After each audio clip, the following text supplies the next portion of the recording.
A perfect day torn apart. The town of Vonda was alive with energy, its streets bustling with activity in preparation for the grand event. From its towering churches to its vibrant marketplace, the small town seemed to be dressed in celebration. Laughter and music floated through the air. Children danced in the streets, and elders shared stories over the aroma of freshly baked bread. It was a day to remember. For today, the entire town was coming together to witness the wedding of Mr. Zuko and Tamila, a couple whose love had been the talk of the town for years. Tamila stood in front of the mirror, adjusting the delicate lace on her wedding dress. She could barely contain her excitement. Her heart fluttered in anticipation, knowing that soon she would walk down the aisle to marry the love of her life. Zuko, her kind-hearted fiancé, had always been her rock. Through thick and thin, they had supported each other, and today they would finally become husband and wife. As Tamila gazed at her reflection, her mother, Mama Nakado, entered the room, her face glowing with pride. "You look beautiful, my child," she said softly, placing a hand on Tamila's shoulder. "Today is the day you've dreamed of, and I couldn't be happier for you." Tamila smiled, her eyes filled with tears of joy. "Thank you, Mama. I can't believe it's finally happening."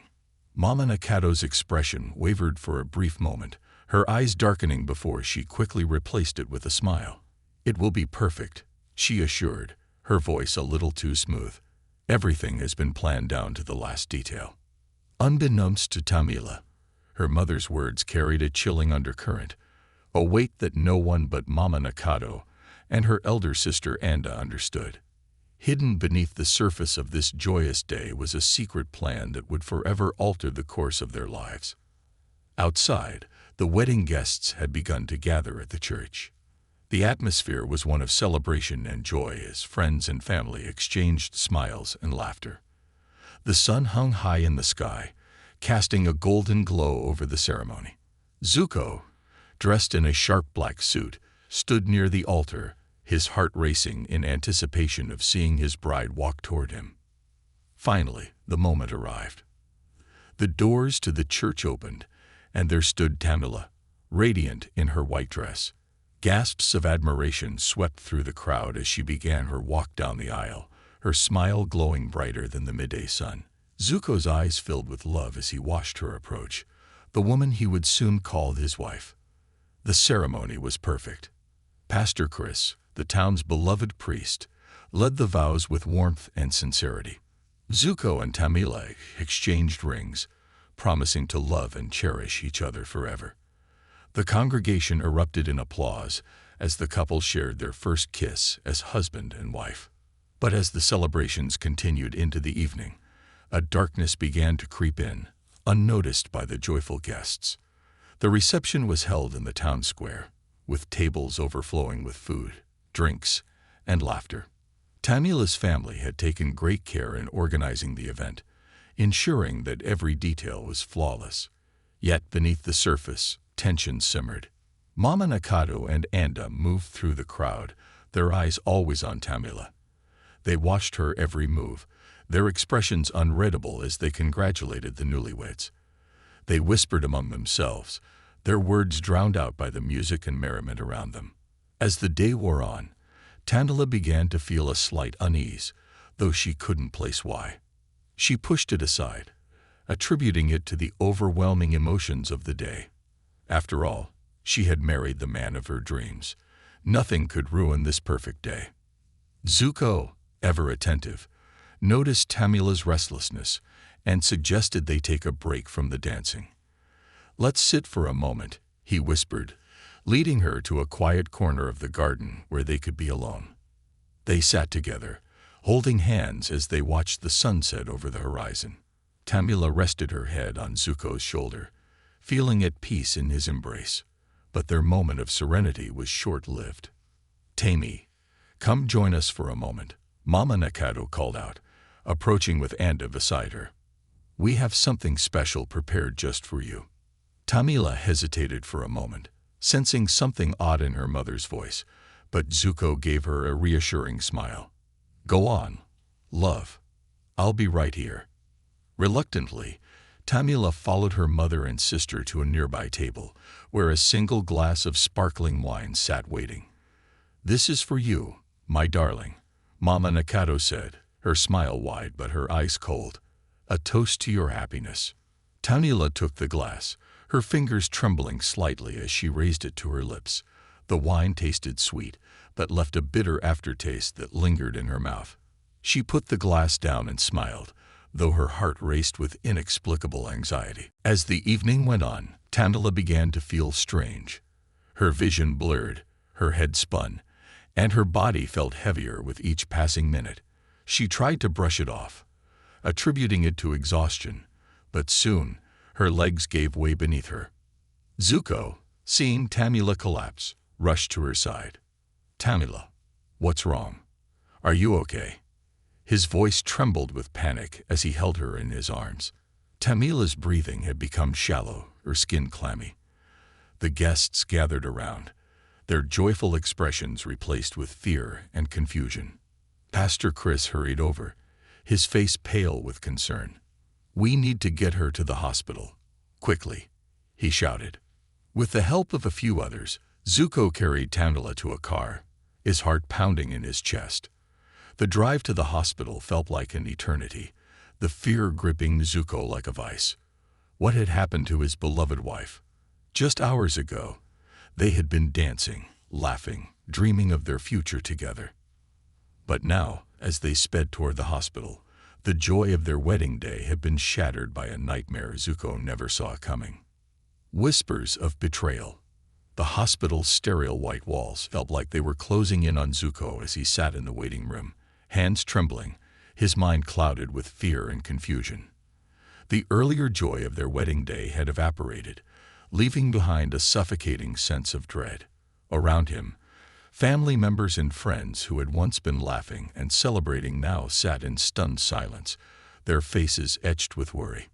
Zuko clenched his fists, staring at the double doors that separated him from Tamila. She was inside, fighting for her life, and all he could do was wait. Every second felt like an hour, every breath labored as he replayed the events of the day in his mind. What had gone wrong? How could a day filled with so much love and happiness turn into this nightmare? Mama Nakato and Anda had arrived at the hospital shortly after, their faces unreadable. They stood at a distance, whispering to each other, their voices low and cautious. Zuko glanced at them, a gnawing feeling in his gut telling him that something wasn't right. Their composed demeanor seemed strange, almost too calm for a situation this dire.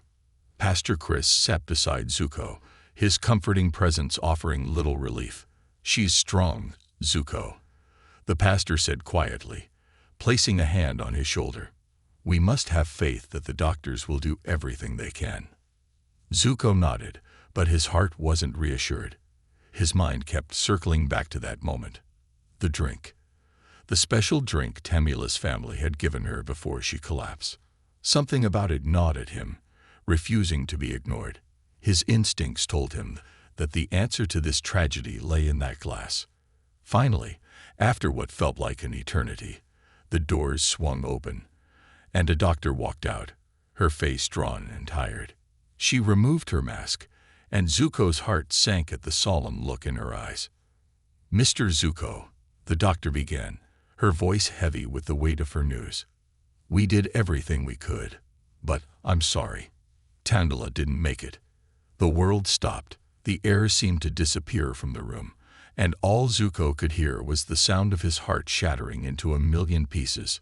His beloved Tamila, his beautiful bride, was gone. Tears welled up in his eyes, but he couldn't cry. He couldn't speak. He was frozen, consumed by the overwhelming weight of loss. Pastor Chris bowed his head in silent prayer, while the others in the room gasped in disbelief. Mama Nakato and Anda stood in the corner, their faces expressionless as they watched the scene unfold. But it was the look in their eyes, cold, calculating, that sent a chill down Zuko's spine. As the room fell into a heavy silence, Zuko stood up abruptly, the grief momentarily overtaken by a burning desire for answers. He couldn't let it end like this. Something was wrong, and he needed to know what had happened to his wife. "I want to see her," Zuko said, his voice strained. "I need to see Tamila." The doctor nodded sympathetically and led him to the room where Tamila's lifeless body lay. Zuko hesitated at the door, his heart racing with dread, but he forced himself to step inside. Tamila looked peaceful, almost as if she were simply sleeping, but the vibrant joy that had once filled her eyes was gone forever. Zuko knelt beside her, taking her cold hand in his tears finally falling freely. "Why?" he whispered, his voice breaking. "Why did this happen?" As he sat there, the memories of their day together flooded his mind. The vows, the kiss, the laughter. It all seemed so far away now, as if it had happened in another lifetime. But then, his thoughts turned back to the drink. That drink. Why had Tamila fallen ill right after drinking it? With trembling hands, Zuko kissed her forehead one last time before stepping out of the room. His mind was made up. He couldn't simply accept that this was fate. There was something far more sinister at play, and he was determined to uncover the truth. The following day, Zuko sat in his home, the silence suffocating. The phone rang constantly, with friends and family offering their condolences, but he barely heard them. His mind was focused, consumed by the need to find out what had happened. He started with a call to the hospital. He needed to know what was in that drink, what had caused Tamila's sudden and tragic collapse. After a long wait, he finally managed to get in touch with Dr. Amani, the physician who had treated Tamila. "Mr. Zuko, I've reviewed Tamila's medical report in more detail," Dr. Amani said cautiously over the phone. "There were traces of a substance in her system, something toxic. We're not yet sure what it was, but it appears that she may have been poisoned." Zuko's blood ran cold. Poisoned.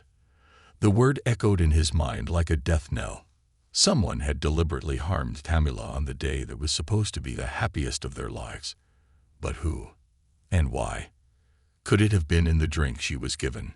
Zuko asked, his voice shaky. "It's possible," Dr. Amani replied.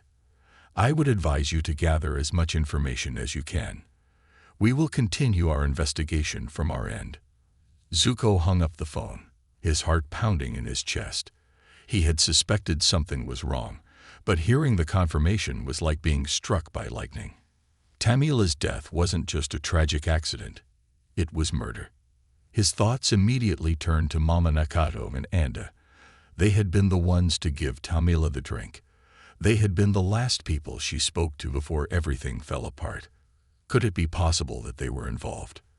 The idea seemed too horrifying to consider, yet the coldness in their eyes at the hospital gnawed at him. Zuko knew he had to confront them. He couldn't rest until he knew the truth, no matter how painful it might be. But he also needed to tread carefully. If Tamila's family had been involved in her death, then he was dealing with something far more dangerous than he had anticipated. That evening, Zuko made his way to Mama Nakato's house, his heart pounding with a mixture of fear and anger. As he approached the door, he hesitated for a moment, steeling himself for the confrontation that was to come. He knocked on the door, and after a few moments, Mama Nakato appeared, her face as composed as ever. "Zuko," she said, her voice calm. "What brings you here?" "I need to talk to you," Zuko said, his voice barely masking the storm of emotions raging inside him. Mama Nakato gestured for him to enter, and Zuko stepped into the house, the air thick with tension. Anda was sitting in the living room, her eyes watching him carefully as he took the seat across from them. "I won't waste time," Zuko began, his voice tight. "The hospital found poison in Tamila's system. Someone did this to her." Mama Nakato's face remained expressionless, but a flicker of something, perhaps fear or guilt, passed across Anda's eyes. "Poison," Mama Nakato repeated, her voice steady. "That's a serious accusation, Zuko. You should be careful what you say." "I know you gave her that drink," Zuko pressed, his voice rising with emotion. "You and Anda. I need to know the truth. Did you have something to do with Tamila's death?" There was a tense silence as Zuko's words hung in the air. Mama Nakado's face hardened, but she didn't speak. Anda, however, shifted in her seat, her eyes darting between her mother and Zuko. She looked nervous, as if she knew something but was too afraid to say it. "We would never hurt Tamila," Mama Nakado said finally, her voice cold and unfeeling. "She was our daughter, our sister. We loved her." But Zuko wasn't convinced. Something was off, and he could feel it in his bones. He stared at them both, waiting for a crack in their armor, but they were practiced, too composed. The truth, whatever it was, remained hidden behind their carefully constructed facades. As Zuko left the house that night, his mind swirled with unanswered questions. He knew he was getting closer to the truth, but with every step, the path became darker, more dangerous. Someone in Tamila's family had poisoned her, and Zuko was determined to uncover the full extent of the betrayal. But as the days passed, Zuko would come to learn that some secrets are buried deep for a reason, and once unearthed, they can never be forgotten. The unraveling secrets. The days following Zuko's confrontation with Mama Nakado and Anda were a blur. Sleep eluded him, his nights spent tossing and turning as his mind wrestled with the possibility that the two women closest to Tamila could be involved in her death. Though they had denied it, their calm, emotionless demeanor haunted him. They were hiding something, he was sure of it. The grief still clung to Zuko like a dark shadow, but now it was mixed with a simmering rage. His once peaceful and happy life had been destroyed, and the woman he loved was gone forever. But if there was any chance that her death had been more than a tragic accident, Zuko knew he couldn't rest until he uncovered the truth. He owed it to Tamila. One evening, as Zuko sat in the dimly lit living room, lost in thought, the doorbell rang, pulling him out of his reverie. He wasn't expecting anyone, so the unexpected visitor sent a wave of unease through him. Rising from his chair, he walked to the door and opened it to find Pastor Chris standing there, his expression serious. "May I come in, Zuko?" Pastor Chris asked, his voice soft but laced with concern. Zuko stepped aside, allowing the pastor to enter. "Of course, Pastor," he replied, trying to mask the turmoil brewing inside him. "What brings you here?" Pastor Chris took a seat on the couch, his face reflecting the weight of the situation. "I've been thinking a lot about Tamila's death," he began. "I know you're looking for answers, and I wanted to help in any way I can." Zuko felt a glimmer of hope. Pastor Chris had been a trusted figure in both his and Tamila's lives, and if anyone could help him find the truth, it was him. "Thank you, Pastor," Zuko said, sitting across from him. "I don't know what to think anymore. Mama Nakado and Anda, they're hiding something. I know it, but I don't have any proof." Pastor Chris nodded, his brows furrowed in thought. "I've known Tamila's family for many years, and while they've always seemed kind and supportive, I must admit that there have been whispers in the community, rumors that suggest not everything is as it seems." Zuko's heart skipped a beat. "Rumors?" he asked, leaning forward. "What kind of rumors?"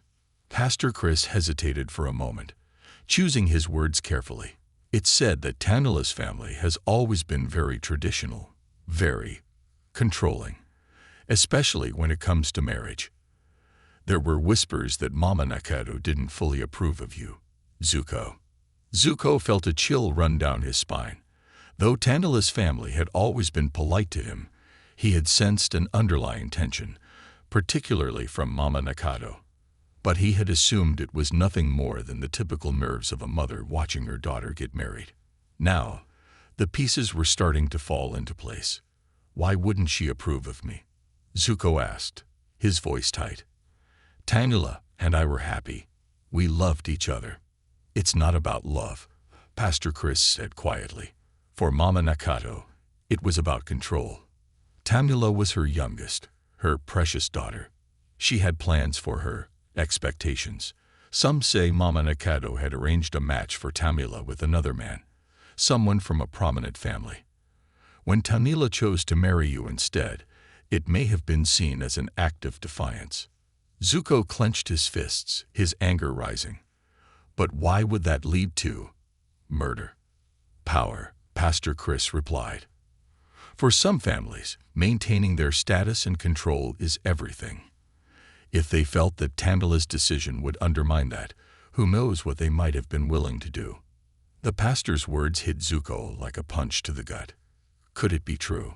Had Tamila's own family resented her so much for choosing her own path that they had resorted to poisoning her? The very thought was too horrific to bear, yet it explained so much. The coldness in Mama Nakado's eyes, the tension that had always lingered just beneath the surface. I need proof, Zuko said, his voice firm. I can't let them get away with this. Pastor Chris nodded. There may be someone who can help. Dr. Amani at the hospital mentioned that she was conducting further tests on the toxic substance found in Tamila's system. Perhaps there's more to be discovered. Zuko's resolve hardened. He would visit Dr. Amani again, and this time he would dig deeper. If there was even the slightest chance that Tamila had been murdered, he owed it to her to find out. The following morning, Zuko made his way back to the hospital, his heart pounding with a mixture of dread and determination. Dr. Amani greeted him with a sympathetic smile as he entered her office. I wasn't expecting you so soon, Mr. Zuko, she said, gesturing for him to sit down. I've been working on the case as you requested. There's something I think you should know. Zuko's pulse quickened. What is it? Dr. Amani took a deep breath before continuing. We've identified the toxic substance found in Tamila's system. It's a rare, slow-acting poison, one that is difficult to detect unless you're specifically looking for it. It's not something one would come across accidentally. Zuko's mind raced. Are you saying it was deliberate? Dr. Amani nodded solemnly. Yes, someone must have had access to this substance and administered it to Tamila, knowing it would take effect slowly enough to avoid suspicion at first. Zuko's heart sank. The confirmation that Tamila had been poisoned, intentionally, hit him like a sledgehammer. But now, the question remained, who had done it? I need to find out where this poison came from, Zuko said, his voice tight with emotion. There has to be a trail. Someone had to have acquired it. Dr. Amani nodded. There are only a handful of places where one might obtain such a substance. I've compiled a list of potential sources, but it's not something that's commonly sold. It would require connections. Connections. The word echoed in Zuko's mind, and suddenly, the pieces of the puzzle began to fit together. Mama Nakado came from a prominent family, one that had long-standing ties to influential people in the community. If anyone had the means to acquire such a poison, it would be them. Zuko thanked Dr. Amani and left the hospital, his mind swirling with the gravity of what he had learned. Tamila's family had access to the poison.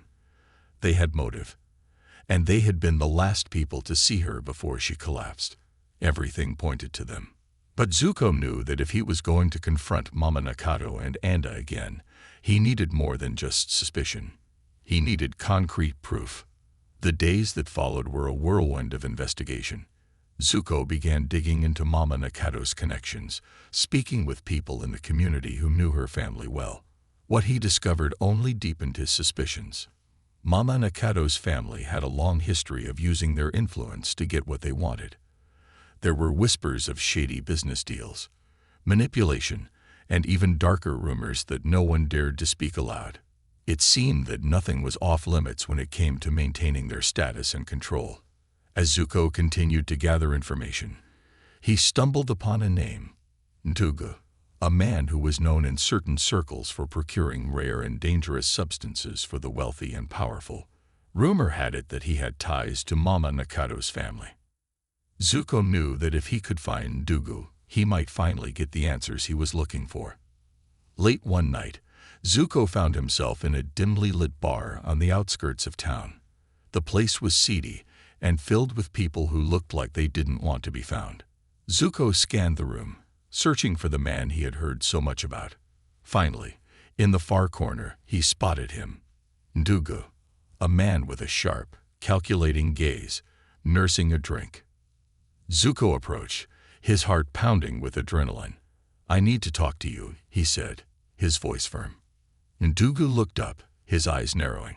Who are you? I'm Zuko, he replied, trying to keep his voice steady. I need to know if you sold a particular poison to Mama Nakado or her family. Ndugu's expression didn't change, but Zuko could see a flicker of recognition in his eyes. I don't know what you're talking about, Ndugu said, leaning back in his chair.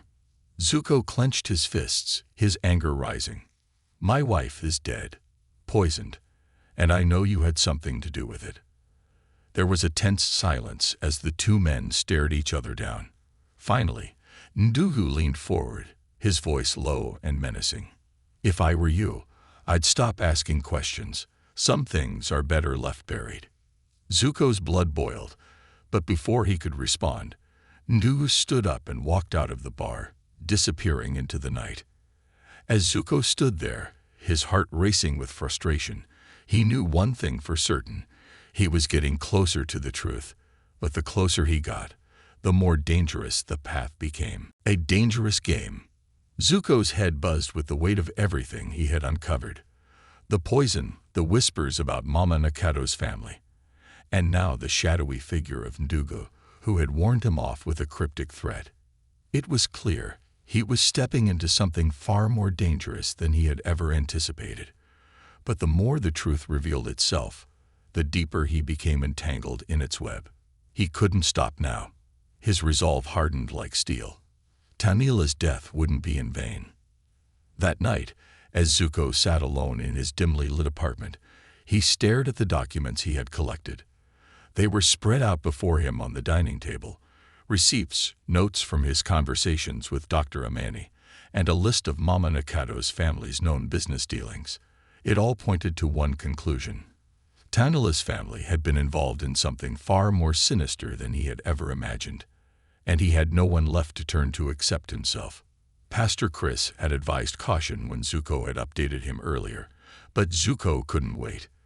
The anger within him had grown, transforming into a relentless force pushing him toward confrontation. The grief was still raw, but now it had a purpose. Zuko's eyes fell on a photograph of him and Tamila, taken just weeks before the wedding. They were laughing, carefree, unaware of the dark plot that would tear them apart. He felt a surge of determination rise in his chest. He had loved Tamila with all his heart, and now he had nothing left to lose. Suddenly, the phone rang, jolting him from his thoughts. Zuko answered it quickly, hoping for some breakthrough. Hello, Zuko. The voice on the other end was strained, hesitant. It was Anda. Zuko's pulse quickened. Why would Anda be calling him? She hadn't spoken a word to him since the night at the hospital. Anda, what's going on? There was a pause, followed by a shaky breath. I need to talk to you. In person. I can't do this anymore. Zuko sat up, adrenaline coursing through his veins. Could this be the break he'd been waiting for? Where are you? I'm at the old pier, near the river. Come quickly. I don't know how long I can stay here. Zuko grabbed his jacket and headed out the door, his heart racing. The old pier was a secluded spot, a place rarely visited by anyone at this time of night. He couldn't help but wonder if this was a trap, but something in Anda's voice told him that she was desperate. And desperation meant she might be ready to spill the truth. The night air was cool as Zuko arrived at the pier. The sound of water lapping against the wooden planks echoed through the quiet surroundings. As he approached, he saw Anda standing near the edge, her arms wrapped tightly around herself, as if trying to shield herself from the weight of her guilt. Zuko walked up cautiously, his eyes scanning the area for any signs of danger. Anda, he called out. She turned around, her face pale and drawn, her eyes filled with a mixture of fear and sorrow. Zuko, I'm so sorry, she whispered, her voice trembling. What are you sorry for? Zuko demanded, stepping closer. What happened to Tamila? Anda's lip quivered, and she looked away, unable to meet his gaze. I didn't want this. I never wanted any of this to happen. Then tell me the truth. Zuko's voice cracked with emotion. Tell me what happened to my wife." Tears welled in Anda's eyes as she finally looked up at him, her face contorted with guilt. "It was Mama," she said, her voice barely above a whisper. "Mama Nakado. She didn't approve of Tamila marrying you. She thought you weren't good enough for her, that you'd take her away from the family. She arranged the marriage with someone else, but when Tamila chose you, everything changed." Zuko's heart pounded in his chest as Anda's words hit him like a punch to the gut. "But that doesn't explain why Tamila's dead," he said, his voice rising. "Why poison her?" Anda shook her head, her tears spilling over. "I didn't know about the poison. I swear, Mama told me it was just a sedative, something to make Tamila feel unwell for a few hours. She wanted to cause a scene at the wedding, to embarrass you both. But something went wrong. The poison. She must have used too much." Zuko felt the ground shift beneath him. His mind reeled as he tried to comprehend what Anda was telling him. A sedative. To humiliate them. The horror of it was almost too much to bear. But the truth was far worse. Tamila didn't just feel unwell, Anda. She died. Your mother killed her. Do you understand that? Anda broke down, sobbing uncontrollably. "I didn't know. I didn't know she would die. Mama never told me. She said it was harmless. I'm so sorry, Zuko. I tried to stop her, but I was too late." Zuko stood frozen, his fists clenched at his sides. The raw pain of what Anda had just confessed clawed at him. He had suspected that Mama Nakado was involved, but to hear it confirmed, to know that she had planned this horrific scheme, it was more than he could bear. "You have to go to the police," Zuko said, his voice cold and determined. "You have to tell them everything you just told me." Anda looked terrified at the suggestion. "I can't. You don't understand. Mama has connections, powerful ones. If I go to the police, she'll destroy me. She'll destroy all of us." Zuko's eyes narrowed. "You can't let her get away with this, Anda. Tamila's dead because of her. She needs to pay for what she's done." Anda wiped her tears with trembling hands. "I don't know what to do," she said helplessly. "I'm scared."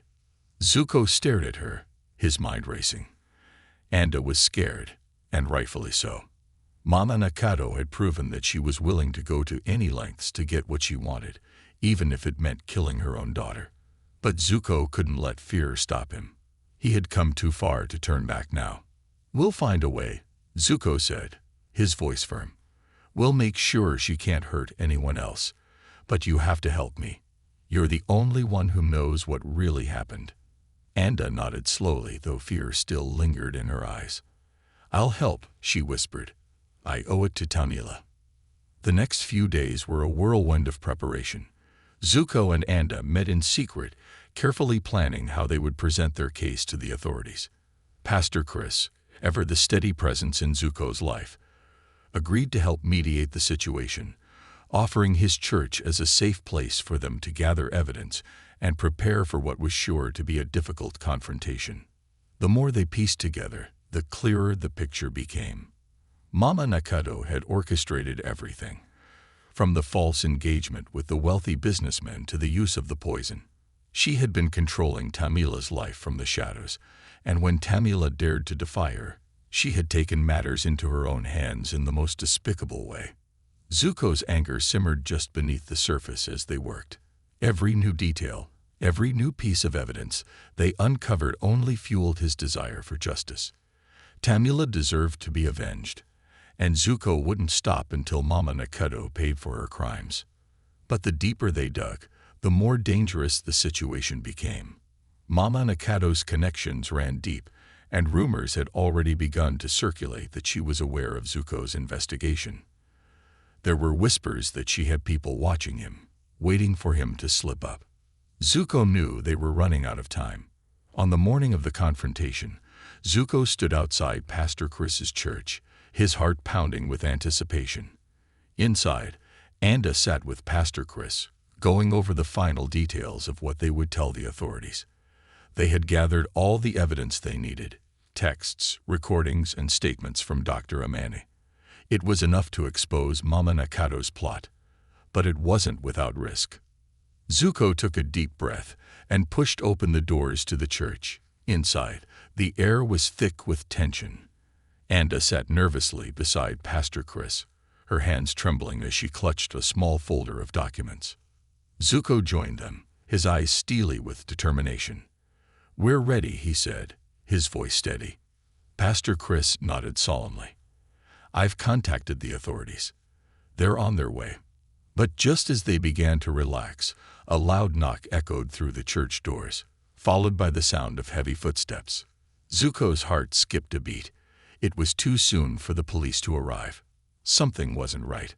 Suddenly, the doors swung open, and there, standing in the entrance with a cold, unyielding gaze, was Mama Nakado. Confrontation with darkness. Mama Nakado's presence at the church felt like a cold wind sweeping through the sacred space, chilling Zuko to his core. Her imposing figure stood in the doorway, dressed in a dark, formal gown that gave her an air of unsettling authority. Her sharp eyes scanned the room with icy calm, but beneath that exterior, Zuko could sense the menace lurking within.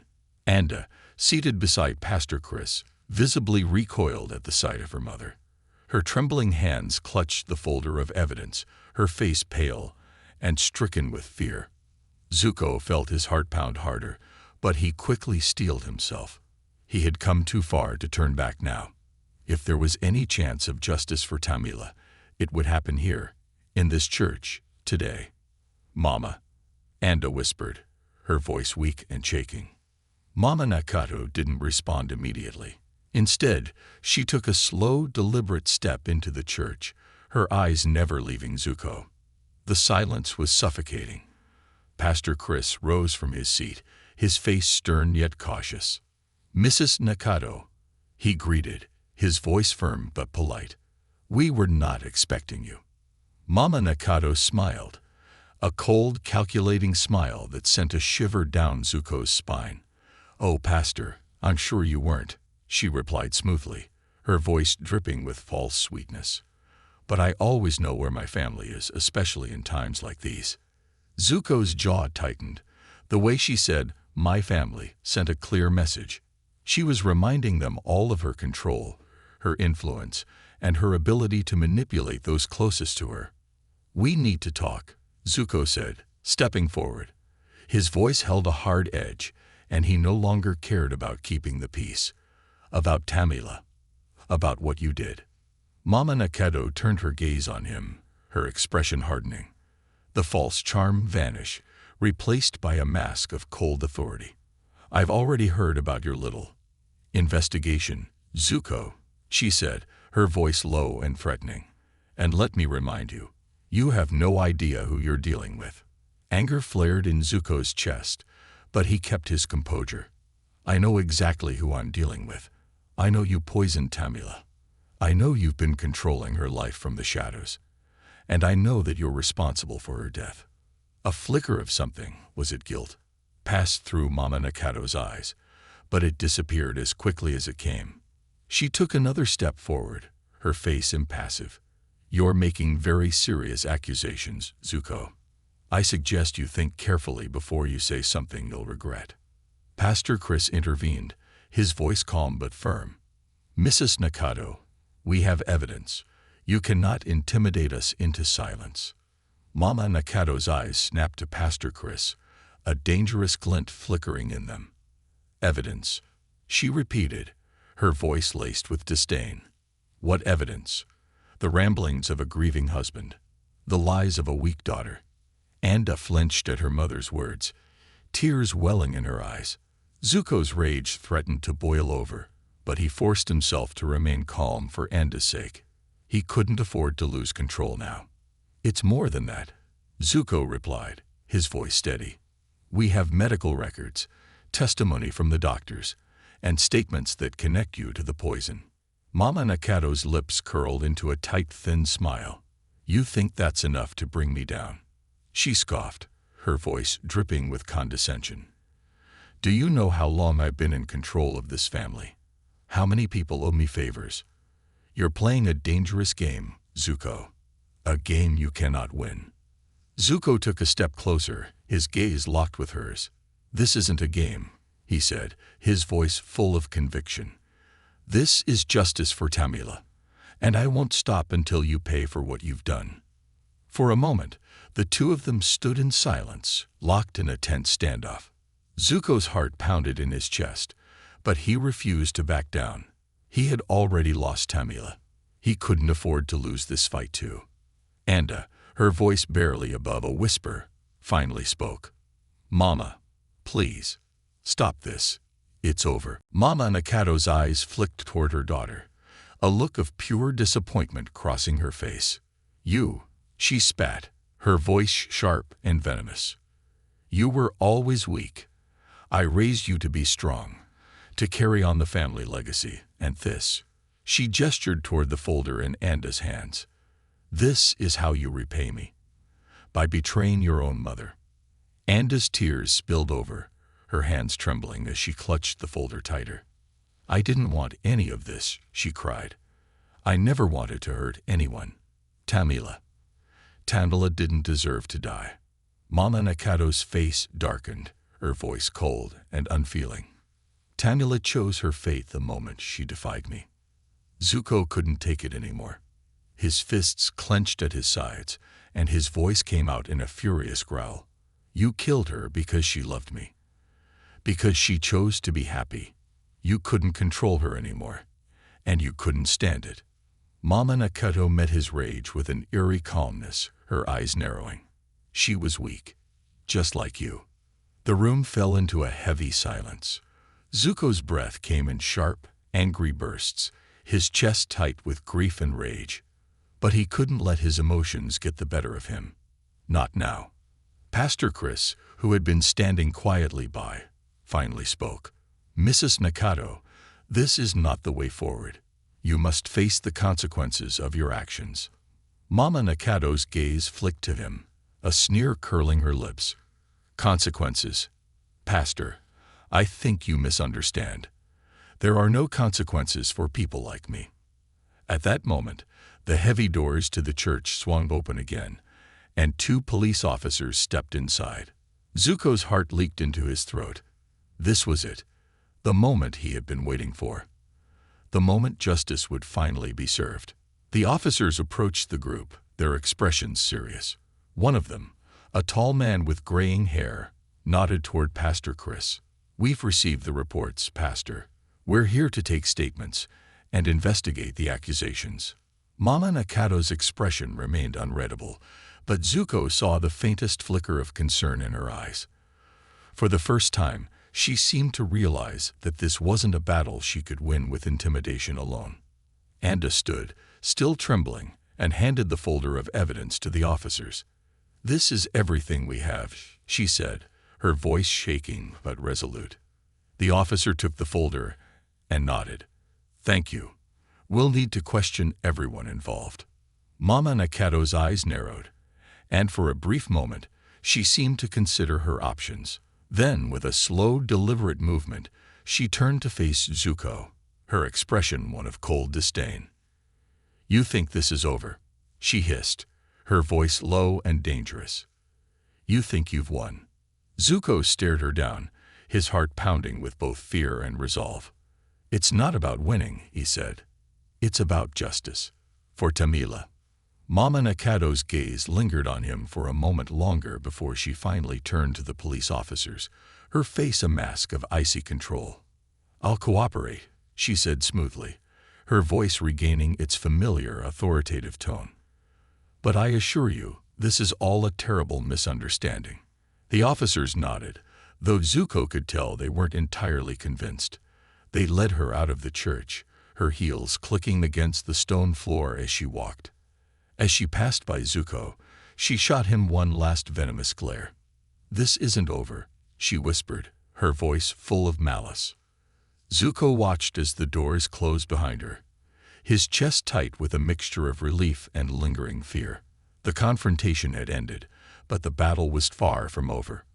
Mama Nakado's words echoed in his mind. This isn't over.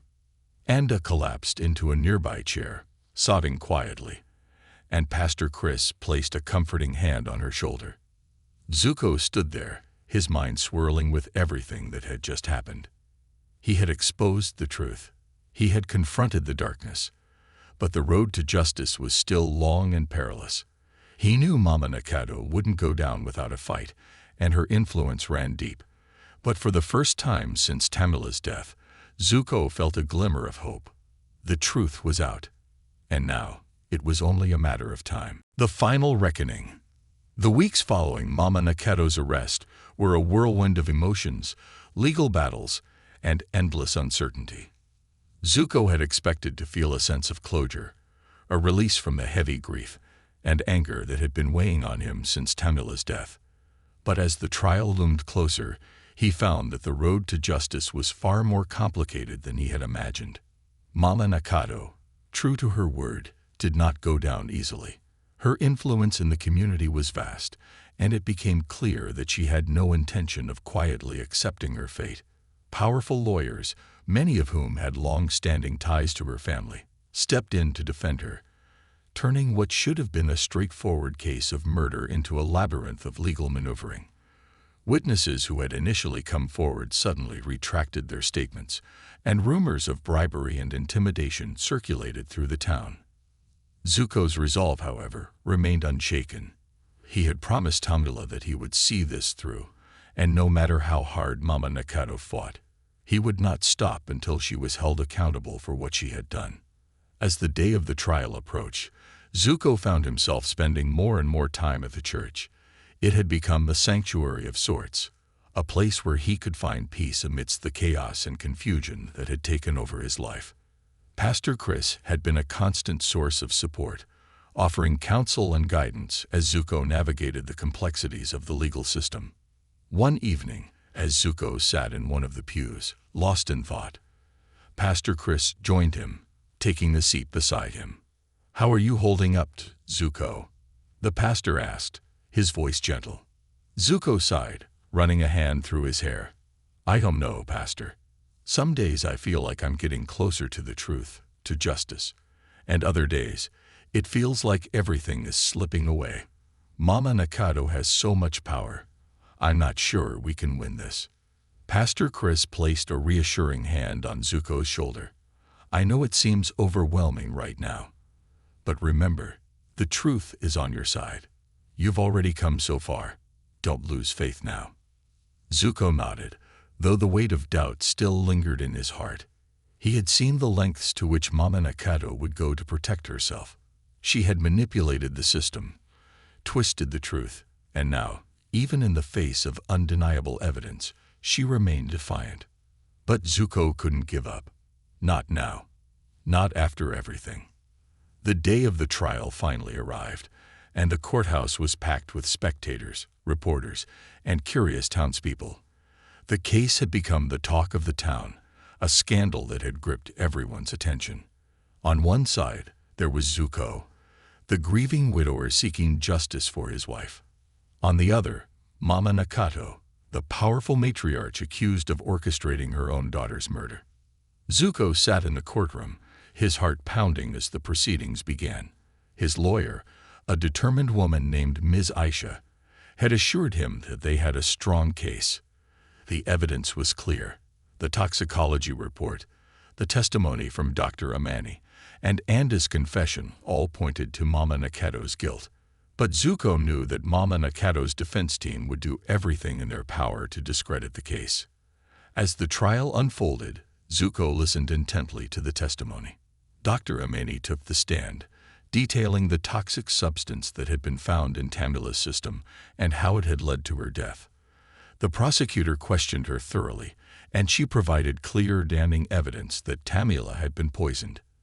Zuko's heart ached as he listened, the painful memories of that day flooding back. He clenched his fists, his anger simmering just below the surface. This was the moment he had been waiting for. Finally, the truth was being laid bare for the world to see. But Mama Nakado's defense team was relentless.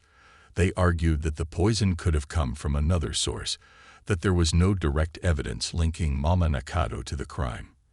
They suggested that Tamila's death was a tragic accident, not a calculated act of murder. And when Anda took the stand, the defense attorney tore into her, questioning her credibility and implying that she had been manipulated by Zuko into turning against her own mother. Anda, visibly shaken, struggled to maintain her composure under the intense cross-examination. Zuko's heart broke for her. She had been through so much, and now she was being torn apart on the stand, her loyalty to her family pitted against the truth of what had happened to her sister. "Why would your mother want to harm Tamila?" the defense attorney asked, his voice sharp and accusatory. What could she possibly gain from her daughter's death? Anda's voice trembled as she answered, "Mama." Mama couldn't stand the thought of losing control. She had plans for Tamila, plans that didn't include Zuko. When Tamila chose her own path, Mama saw it as a betrayal. The defense attorney scoffed. "So, you're saying your mother, a respected member of this community, would murder her own daughter simply because she didn't approve of her marriage?" "That's quite a story, Ms. Nakato." Anda's face crumpled, but she held her ground. "It's the truth," she whispered. Zuko's heart swelled with pride for Anda's courage, but he also felt the crushing weight of the defense's tactics. They were trying to twist the narrative, to paint Mama Nakato as a victim of false accusations, and the worst part was, it was working. He could see the uncertainty in the faces of the jury, the way they glanced at Mama Nakato with doubt. The trial dragged on for days, each moment more agonizing than the last. Zuko could feel the tide turning against them, could see how the defense's strategy of casting doubt was beginning to take hold. But then, something happened that no one could have anticipated. It was the final day of the trial, and tensions were high. The defense had presented their closing arguments, and it seemed that they had successfully sown enough doubt in the jury's minds. Zuko sat in the courtroom, his heart heavy with the fear that justice might slip through his fingers. But just as the prosecutor was about to give her closing statement, the doors to the courtroom burst open, and a man rushed in, his face pale and frantic. He was out of breath, his clothes disheveled, and he carried a small weathered briefcase. The courtroom buzzed with confusion as the man approached the judge, whispering urgently to the bailiff. After a few tense moments, the judge motioned for the man to approach the bench. "Your Honor," the man said, his voice shaky but determined. "I have evidence, new evidence that could change everything." The judge frowned, clearly skeptical, but allowed the man to proceed. The courtroom watched in stunned silence as the man opened his briefcase and pulled out a stack of documents. "My name is Mr. Juma," the man said, addressing the court. "I used to work for Mrs. Nakato's family. I was involved in some of their business dealings, but I couldn't stay silent any longer. I have records here, bank statements, correspondence, that prove Mrs. Nakato purchased the poison used to kill Tamila." Zuko's breath caught in his throat. Could it be true? Could this be the final piece of the puzzle? The courtroom erupted in chaos as the judge called for order. The documents were quickly examined, and it became clear that they were genuine. Mr. Juma had brought with him undeniable proof that Mama Nakato had orchestrated the entire plot to murder her own daughter. The bank transactions, the emails, everything was there, laid out in black and white. Mama Nakato's face twisted with fury as the evidence was presented. For the first time, her cold composure cracked, and Zuko could see the rage boiling beneath the surface. She had been exposed, and there was no escaping the truth now. The jury deliberated for only a few hours before returning with their verdict: guilty. Zuko sat in stunned silence as the verdict was read aloud, the weight of the moment washing over him like a tidal wave. He had done it. He had uncovered the truth. Tamila's death had not been in vain. In the days that followed, Zuko found himself grappling with the complex emotions of victory and loss. Mama Nakato was sentenced to life in prison, and the scandal that followed her conviction rocked the community to its core. Many of her longtime allies distanced themselves from her, and the once powerful Nakato family crumbled under the weight of the revelations. But for Zuko, the victory was bittersweet. He had fought for justice, and he had won. But it didn't bring Tamila back. The grief still lingered, a quiet ache in his heart that would never fully fade. One evening, as he stood at Tamila's grave, the setting sun casting a golden glow over the cemetery, Zuko spoke softly to her memory. "I did it, Tamila. I promised I'd find the truth. And I did. I just wish you were here to see it." A gentle breeze rustled the trees, and for a moment, Zuko felt a sense of peace. The fight was over, and while the pain of losing Tamila would always be with him, he knew that her spirit had found peace too. And that, in the end, was all that mattered.